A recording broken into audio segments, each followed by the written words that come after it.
تنويها واعترافا بجهود الرجال في خدمة الوطن والدين، معهد المناهج بالجزائر يمنح وسام العالم الجزائري للدكتور سعيد بويزري.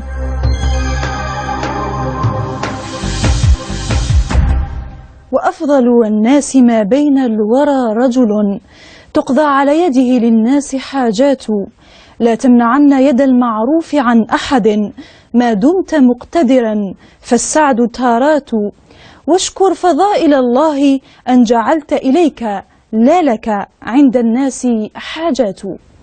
هذه الأبيات الشعرية تنسب إلى الإمام الشافعي رحمه الله، فيها يثني على الرجل الذي يكرس حياته ووقته لخدمة الإنسانية.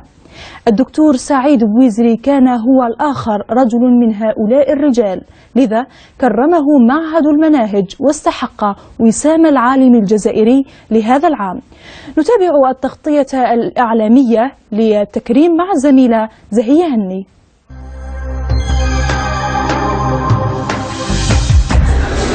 بدار الإمام بالمحمدية كرم معهد المناهج الدكتور سعيد بويزري وسام العالم الجزائري عرفانا بجهوده العلمية والعملية وتقديرا لنشاطه الدؤوب في خدمة الدين وترسيخ الصلح، باعتباره قيمة إيمانية واجتماعية، إضافة إلى أعماله العلمية أستاذا جامعيا وداعية عبر منابر مساجد الوطن.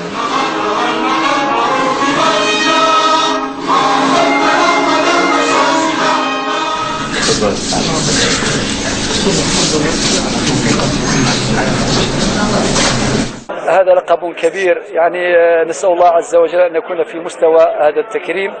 وبالمناسبة أدعو بالرحمات لعلماء الجزائر الذين انتقلوا رحمة الله، وأسأل الله عز وجل الشفاء لعلمائنا الأجلاء. الحمد لله أن أصول الشريعة في الصلح كثيرة لا نحصيها عددا، ثم أن مجتمعنا عامر بمظاهر الصلح، نجدها في المؤسسات الاجتماعية القائمة، نظام الجماعة، نظام تجمع، ونجدها أيضا في المخزون الفكري، المخزون الثقافي، في الأمثال والقصة والشعر. هذا الكنز الثمين يجب أن نحسن استثماره. واعظ في مختلف المنابر، وله حصص إذاعية وتلفزيونية باللغتين العربية والأمازيغية. حفل التسليم نظمه المعهد بناء على قرار المجمع العلمي الذي تلقى نتائج صبر الآراء المنظم عبر موقع الانترنت، وكذلك الاستمارات الموزعة عبر مختلف الكليات، وبمشاركة عدد هام من الأساتذة، وحضره عدد هام من الشخصيات من مختلف الدول الشقيقة وأصدقاء وأساتذة الدكتور. ولد من أب مجاهد شهيد الآن، وهو محافظ سياسي عاش في تلك المنطقة، وكان سعيد بويزري طفل بطبيعة الحال، لم يصل بعد 2 من عمره، وسجنت أمه كذلك، سجنها الاستعمار وهو في سن 10 أشهر، وكان ذاقت أمه التعذيب على يد العدو الاستعماري، وكانت جدته تحمله في كل صباح ومساء ليرضع من أمه في المعتقل. الحمد لله هو بذكائه وبنشاطه أو اليوم أوصل إلى، وإن كان العلم ما عندوش نهاية، ولكن الحمد لله شرف المنطقة، وهو الآن يمثل الجزائر لا يمثل المنطقة فقط. وسام العالم الجزائري تقليد دأب معهد المناهج على ترسيخه، يسلم لعالم جزائري خدم وطنه وترك آثارا علمية أو فكرية. جائزة وسام العالم الجزائري هي جائزة تقدم لعالم خدم هذا الوطن، وإن في المستوى العلمي أو الجامعي وإن في المستوى الاجتماعي، وهي جائزة يقدمها معهد المناهج كل سنة. هذه هي الطبعة الرابعة، وهي السنة الرابعة. قدمناها في السنة الأولى للأستاذ الدكتور أبو القاسم سعد الله، السنة الثانية الدكتور محمد ناصر والدكتور جمال ميموني، السنة الثالثة الدكتور قسوم والأستاذ محمد هادي الحسني. هذه السنة تقدم للأستاذ الدكتور سعيد بويزري. القرآن الكريم هذه القناة التي أحبها قلبا وقالبا، أحب القائمين عليها والعاملين فيها. أسأل الله عز وجل أن يجعلها قلعة للعلم، وأن يجعلها حصنا لقيم الإسلام النبيلة، وأن يجعلها خادمة وناشخة للإسلام وناشرة للوسطية والاعتدال.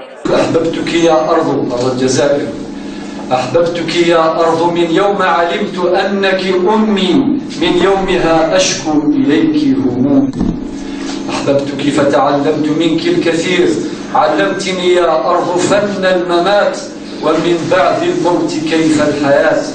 علمتني كيف أحب أحزاني وأبعد من قلبي العدوان. علمتني كيف أدفن أشجاني، علمتني شروط الإنسان.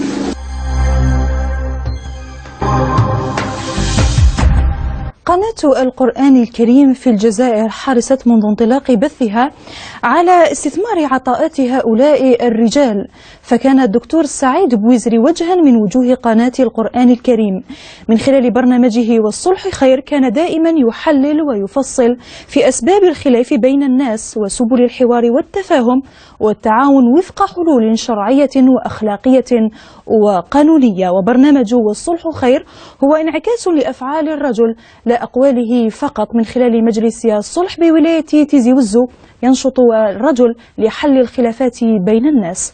ندعوكم لمتابعة هذا البورتري عن الدكتور سعيد بويزري رفقة الزميلة هناء وافي.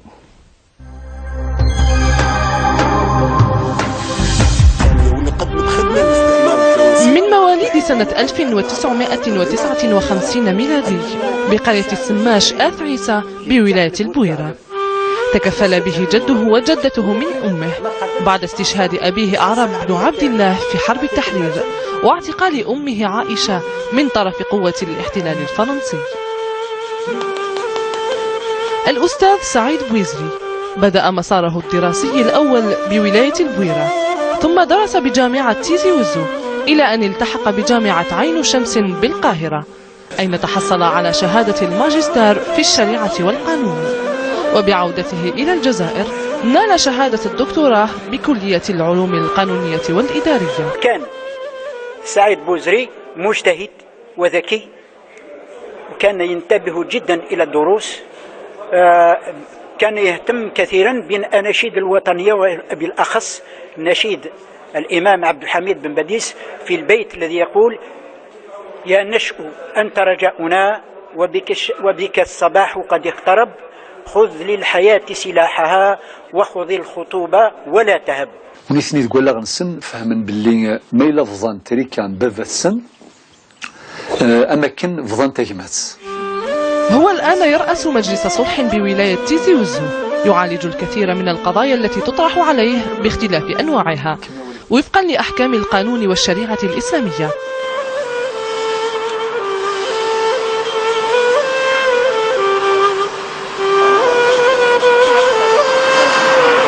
كل صباح جامي ننسى زعما يمدلنا بوسة ولا في الليل اوسي يراجع لنا الدروس، زعما كلش زعما هو دوره كأب وأم ثانية.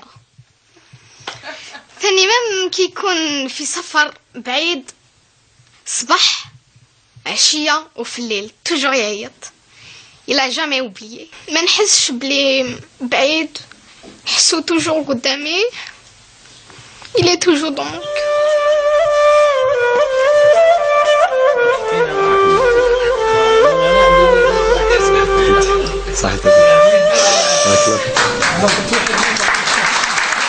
وسام العالم الجزائري جائزة تبناها معهد المناهج في الطبعة الرابعة تكريما لهذا العالم الذي خدم وطنه وبرز بإبداعاته في مجال من مجالات العلم والمعرفة، فكان بذلك شرفا للوطن.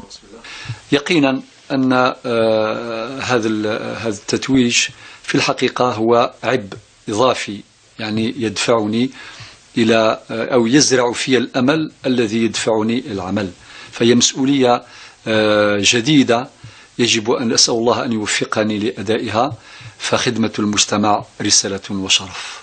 أنا فرحت بهذا الوسام، لقد فرحت حقا، وإن شاء الله لما نكبر نخرج خير منه أحسن منه، فهو قدوتنا. يعني فرحنا بزاف. شكرا لك. السلام عليكم.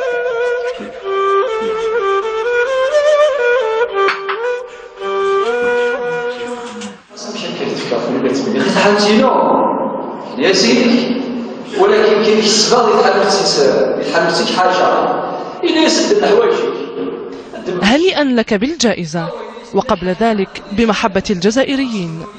أدركت أمانة التبليغ فحرصت على القيام بها، شعرت بمسؤولية الخلافة المنوطة بكاهلك فاطلعت بها، نهضت بتعاليم الدين وطلبت الطيب المشروع من شؤون الدنيا، تسابقت بالأعمال الصالحة ولم تبخل من علمك شيئا.